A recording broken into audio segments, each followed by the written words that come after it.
everyone, welcome to the Horror Room. I'm Travis Bruce, and we're back for another Women of Horror Spotlight. Listen, if you're into any horror, you know who the hell this is. Listen, she's one of the biggest scream queens out there right now in indie horror. She's in everything. Actually, her and I went in a movie together. She probably doesn't even know. It was called Blood and Breakfast. I had a little short role in it, and you had an amazing role in it as well. But listen, she's going to be in now. And there's some indie go-go campaign going on right now. The first one is called The Legend of Tinkerhell. I love that title, by the way. That's amazing. And the second one I'm is excited to work on it. yes, that is amazing. And the second one is The Exotic Zoo of Terror. All right, I have the one and only Mel Heflin. Mel, welcome finally to the horror realm. Thank you so much. Of course, I remember working on Blood and Breakfast. Okay. I was like, that's the one movie. I was like, I was in that movie with her, so I had a short little Wonderful. small role. Yes. All right, Mel, listen, you got a lot going on. You got a lot going on. A But let's lot. jump into the first one, The Legend of Tinkerhell. Tell us a little bit about Yes. that. Oh my gosh. So I loved watching the script get developed, and I'm very excited to be directed by SJ. Of course, is wonderful, but I'm really excited to see how Lynn Lowry is going to direct me. Lane is directing it. Okay. Nice. Lynn and SJ both. Seeing this thing come together, wow, there's definitely some bucket list items of mine that are going into this, and it's going to be particularly gory. And there are some kills in this that I have never, in my very long career, as you know, I have never seen done. Now, are you Tinkerhell? No. Oh, okay. You're just a victim. Yes. Okay. Now, one thing right now that's really popular in the indie horror and even big budget horror is, the established IPs, Peter Pan, Mickey Mouse. And I feel like a lot of filmmakers rely solely on the name and not the actual creativity of it. What about The Legend of Tinker Hill, are you excited about mostly? Okay, so we know that the original version of Tinkerbell and the original Peter Pan went into public domain. Hmm. Um, well, as you know, this is coming out of Acrostar, which they are one of Indiegogo's trust-proven teams, and I don't think they need to rely on any IP. They are so well known on their own, but I definitely see the draw in the direction that they went with the script. It's just very different and very fun, Now, very fantasy like. listen, and I was a huge fan of the Hook movie when I grew up, so I do love the Tinkerbell and the Peter Pan horror. Now, listen, if I go into your IMDb, there's a billion movies you've been in. You have tons of roles you've been in a short time span. Now, are I'm pretty sure that you have a lot of indie filmmakers who are coming out to you and they want you to be a part of their project. How do you make the decision on which ones to choose and which ones not to? Oh my gosh, that is the age-old question. It's like betting on horses. It's like, who am I going to take a gamble on? Um, it really has something to do with how I'm approached. There, and it's not to say that people come at me with a lack of respect because I don't feel like anybody ever does, but I just there's a lot of beating around a bush that I just don't have the time for. People will send me a message that's like, hey, how are you? How are you? And it's like I don't have time to chat. I don't have a life like that where I sit around all day. I'm working, I'm getting other stuff out there. I'm an audiobook narrator, I'm making music, I'm always working on something. And if somebody sends me a very concise email like this is what I'm trying to do, here's a pitch, like basically a pitch deck. They're like, this is what I'm trying to do. This is what I have so far. Um, Let me know if you'd like to be involved. Balls in your court. And those are so easy for me to just say, yes, let me take a look. wow, you've got your stuff together. Let's move forward. Now, do you ever receive, a script and you're like, boy, this is something I've done before. The chick that, who's showing her tits, having a sex scene, blah, blah. I want to do something a little more, to show off my acting chops. Yes. I'll consider roles that I've done a whole bunch of times previously if there is something very atmospheric, like, okay, sure, we're showing boobs, we're having a sex scene, like, okay. You add like a cemetery, you write about how there's like gel lights and fog and zombies in the background. And it's like, okay, you're piquing my interest now. Now, if I show up and all of the above is not as written in the script, I'm going to be a little pissed. But Because I can imagine as a actress, actor, you don't want to be typecast. You don't want to be, hey, she's a chick that, gets naked and have sex scenes. Because I've seen some movies where, that's not your character. You actually are, you actually play a more leading serious role. So I mean, is it tough as for new actors and actresses? Is it tough not to get typecast? oh my gosh, it probably took me,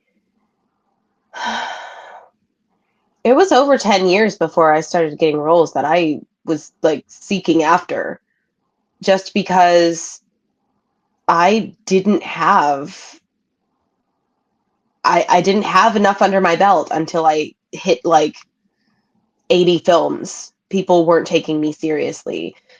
People would pass me by like, oh, uh, I'm going to hire somebody local, uh, you know, less than an hour away to do this role because I can get them anytime. And, like it was just so hard. It was so hard to stop getting the little day player roles, come in, show your boobs, and like, next, you know? Yeah. Um, so anybody who's out there like grinding right now, like trying to get to that point will come. You're just gonna have to stick with it a very long time, potentially. Now, did you ever think in the beginning, when you were breaking in, like, oh my goodness, I do not want to show my tits because Oh then no. I'm going to get labeled as sexually with my tits, and then like because yeah, I'm pretty sure you've heard, it's not right, it's not fair, but even in Hollywood, once a actress does a nude role, I mean, it killed Holly Berry's career, and it killed a lot of actresses' career. Once you show your get naked in a movie, it kind of is a career killer in some ways. Yeah, was that I something never that thought you about were it that worried about? way at all because when I was getting ready to turn 18, I had been a model for many years already. I was very excited to show my body because I knew one day I wasn't going to look like that. And I was going to be able to have proof of how gorgeous I looked. And like that might sound a little bit conceited, but I have I have proof of how beautiful I was at 18, and not everyone can say that. And I know old lady Mel sitting in the nursing home is going to be like, "Oh yeah, honey, I really did look like that. I can prove it." I don't know. I don't know. That's a great I answer. I like that I answer. didn't mind at all. I love nudity. I love the human form. I think we're perfectly designed.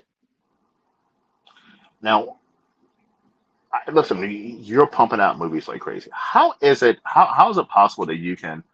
Because I mean, I feel like right now, if I was making a movie, I would want my actor or actress to be promoting my movie as well.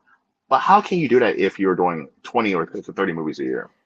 It's hard, and that's exactly why I've been doing so many podcasts lately. I won't come on podcasts unless I have something to talk about, and I do try to make sure that every single film that I work on, has something individual from me. Um, I'm even if it's as little as uh, a video that I share on my stories on Instagram, Snapchat, Facebook. I am telling people about each of these projects, even though, and I know I have a lot coming out over the next year. it just so happened that all the Indiegogos that I'm working on kind of hit at exactly the same time. So that's why I'm doing a little press tour, so I can give each one its little moment to talk about on these podcasts. Speaking of Indiegogo, let's give The Legend of Tinkerbell a little more attention on its Indiegogo before we jump over to the next movie. What are some amazing perks that people can look to see with Indiegogo? There's a lot. Each Okay, so I don't think it'll be spoiling too much. I told you I have to think Hmm. about it. Um, so the movie takes place around a costume party, and I think that it's very fun that you can grab your favorite actor or actress's wardrobe from the movie, and you can see, and this won't be spoiling anything because you can very plainly see from the perk that I will have a wedding dress like costume in the movie. And that just came available today. And obviously, there's only one since I'm going to be wearing it. I'm happy to sign it. It may or may not become blood splattered in the end, and it'll be a really cool collectible. And it's currently still available. It just came available today. That's a pretty awesome ass perk. I mean, It is. what I do Indiegogos, listen, I love supporting indie horror, but I want something good in return, and like Yes, I'm something with you. autographed and something to take with you, whether it be a DVD or even a screen used item, is absolutely Yes, amazing. I'm with that. I need something very cool, very personal that I'm not going to find anywhere else. Exactly, exactly. Now, listen, you got another movie which I love the title as well, The Exotic Zoo of Terror. That sounds like super B movie, campy, cheesy, everything that I love. Tell us a little bit about that one. Oh my gosh. Blaze Tudor from Killable Productions is out here killing it. He's so young and he knows the genre. He's got a trailer out right now with Cody Tudor. Oh my gosh, they are so much fun. They are so much fun. They sent me some behind the scenes photos tonight. I don't know if I'm allowed to say anything about it, but it's very exciting the things that they are moving forward and doing with this. Because a terror, an exotic zoo. I I saw the poster too, and it looks like it's Joe Exotic from the Tiger King or whatever it is. And like I saw the post, like this is absolutely interesting. Like I have not seen a horror movie based on Joe Exotic yet. It's gonna be something. Yeah. It's gonna be something. I really love the trailer that I just saw, and I just tried on my costume for the movie yesterday to do a little promo that I still need to adjust the lighting on the video, but it'll be coming out probably tomorrow when I can look at it with fresh eyes.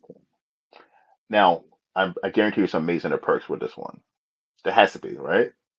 Yes. Oh gosh. I am going to be personally writing to people from the set on postcards. We're gonna have postcards made, and I'm gonna be like telling people like what scenes we're working on that day, and maybe little quotes from the movie or something funny that happened that day. So that's very personal. We've got t-shirts, the new t-shirts. We've got some tiger masks. Uh, Nice. yeah, very fun things. Well, I'm gonna be checking that out because I listen. The poster sold me alone on this movie. This It's seems like beautiful. I love it. yes, it seems right up my alley. Now, is there an indie horror filmmaker that you have not worked with that is on your list that you're like, boy, I would love to work with them? That was James Dean until I got cast for My Blade Is Your Salvation. Okay. Now, have you worked with Jay Horton or any of those guys, the Mahal twins or I brothers or have not. I have not okay, yet. okay. Now, what filmmaker have you worked with and you were like? they can call you anytime and you're going to say yes. I have a Right. couple. I have a couple. Okay. I adore working with Matt Peters and everybody at Mad Angel. Okay. Mhm. Wonderful people. I felt like family. I felt like a missing puzzle piece. I really love working with Aquastar, obviously. Oh my gosh, Astronomic. Bobby Knight Jr., that whole crew. Love them. They're like family to me. Newt Wallen. He can call me anytime. Like his he's his scripts blow me away. I he sends me a script and it feels like Christmas because I know he's got something very snappy for me to say. He's got something very cheeky and cute, and he makes me look good. And I've really wanted to work in person with Steve and Eileen Rudzinski. Okay. That's fun. Now, because I mean, listen, Mel, you're doing a great job. I mean, you're killing Thank it. I you. mean, you're living your dream, which is amazing. Yes. You're living your dream. But guess what? I'm going to do with you right now, Mel. I do this every once in a while with my guests. I ask them three random hard questions. These are your personal Okay. opinion. All right. Let's see how that goes. All right. Number one, what horror movie do you feel like is overrated?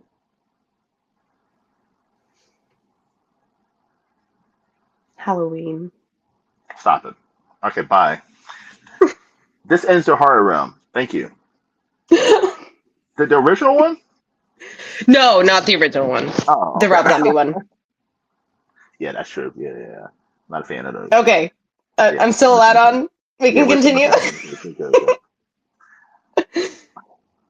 What horror movie do most people hate but you secretly love?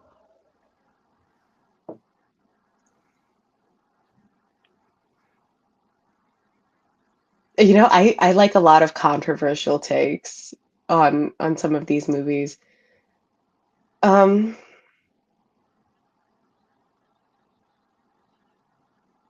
I know a lot of people hate Scream too, but I love the whole series. But I'm gonna say Zombievers. I get made fun of when I tell people I love Zombievers. Actually, I think I own that one. Yeah, That's that's my a fun one. style. Yeah, that's not bad. See, I like stupid horror. All right, listen. I like stupid horror movies, like beach camping movies, but they gotta have some heart to them. They can't just Like be. Slaughterhouse. Yes, you gotta have some heart to it. I gotta see some artistic something in it. It can't just be a bad movie. I actually can't watch a bad movie. I like fun, bad horror movies. They're fun to me. So much love. Okay, what is one? Okay, besides Zombievers and besides a movie that you've been in, what is a indie horror movie that you've watched recently that you're like most people have to check this out? Oh my god. It it just ejected itself from my mind. I just saw it. Oh gosh.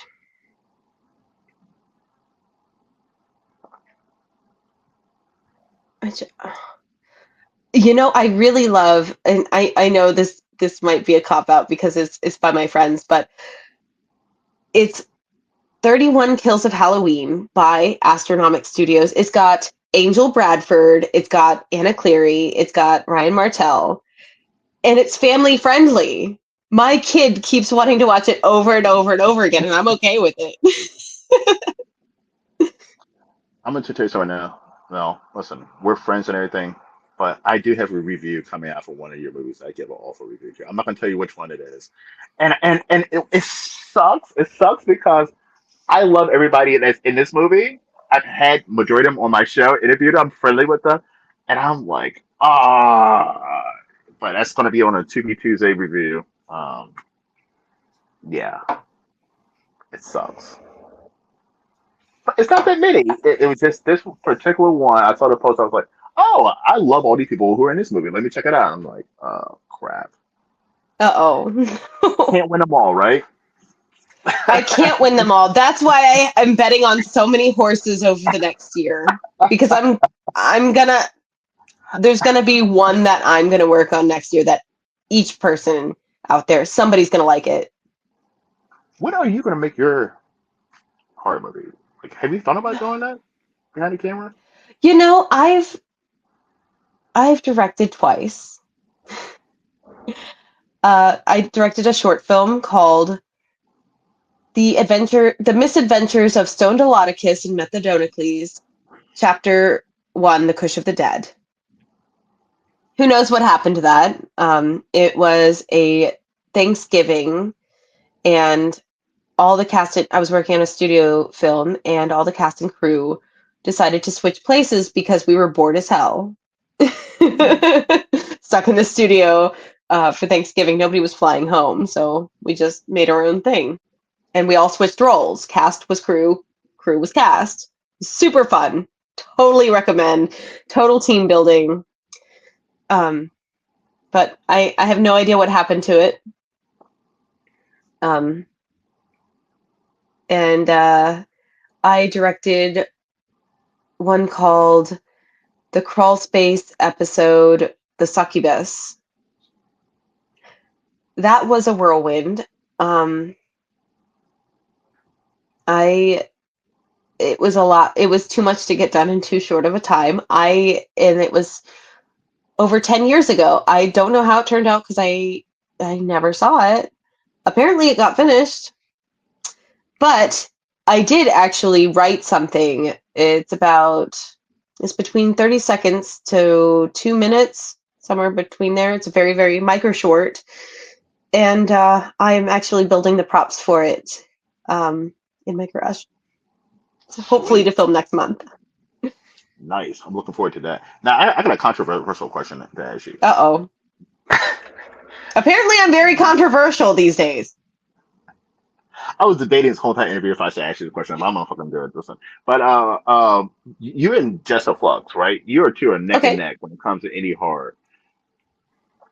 Do you feel like you're secretly competing with her over roles, and do you feel like like I oh think we're fuck so oh fuck different that like she's I'm like always a girl? honored that we get cast together. Okay. Uh, we're cheering as far as I can tell. Uh, you know what? No, I'm absolutely positive that we're cheering each other on. Okay, okay.